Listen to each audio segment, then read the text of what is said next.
നമസ്കാരം ഗൈസ്, ഞാൻ നിങ്ങളുടെ കൊച്ചി ഫുഡ് ബ്ലോഗർ. എറണാകുളത്ത് വൺ ഓഫ് ദ പ്രീമിയം ജിമ്മിന്റെ ഒരു പരിപാടി ഉണ്ടായിരുന്നു. വിനയ് ഫോട്ടോ അടക്കം ഉണ്ടായിരുന്നു കേട്ടോ. അതിന്റെ ഡാൻസും പാട്ടും ലൈറ്റിംഗ് അറേഞ്ചും ഒക്കെ ആയിട്ട് വേറെ കിടിലം പരിപാടിയായിരുന്നു. ഇവരുടെ ഫുഡ് ഒരു രക്ഷ ഉണ്ടായില്ല, മാരക ഫുഡായിരുന്നു സംഭവം. എല്ലാം വേറെ ലെവൽ തന്നെയായിരുന്നു കേട്ടോ. നമ്മളെ ജുനൈസിനെ കണ്ടു. ജുനൈസിനോട് ചോദിച്ചാൽ എങ്ങനെ ഉണ്ടായിരുന്നു ഫുഡ്? എങ്ങനെയുണ്ട്?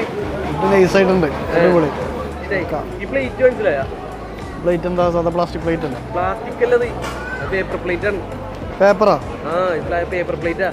അതെ ഗൈസ്, ഇതൊരു പേപ്പർ പ്ലേറ്റ് ആണ്. സംഭവം വേറെ ലെവലല്ലേ. ഇവരുടെ എല്ലാ പ്ലേറ്റും പേപ്പർ പ്ലേറ്റ് ആണ് കേട്ടോ. കിടിലൻ ഇനീഷ്യേറ്റീവ് ആണ് കേട്ടോ. എന്റെ അഭിപ്രായത്തിൽ എല്ലാ ഇവന്റ് കമ്പനീസും ഇതേപോലെ പേപ്പർ പ്ലേറ്റുകളും ഉണ്ടായിരുന്നു.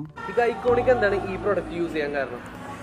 പ്ലാസ്റ്റിക് നിരോധനത്തിന് ശേഷം ഇവന്റ് ടീമിന് കിട്ടിയ ഏറ്റവും നല്ല ചോയ്സാണ് അൽഫന്റെ ബയോ പ്രോഡക്റ്റുകൾ. ഉപയോഗം കഴിഞ്ഞാൽ ഡിസ്പോസ് ചെയ്യാനും, പിന്നെ എടുത്തു പറയേണ്ടത് നാച്ചുറൽ ഫ്രണ്ട്ലി ആണ്. പിന്നെ ഏറ്റവും ഇത് പറയണത് നമ്മൾ ഗവൺമെന്റിനെ പറയുന്ന കാര്യങ്ങൾ സപ്പോർട്ട് ചെയ്യാൻ.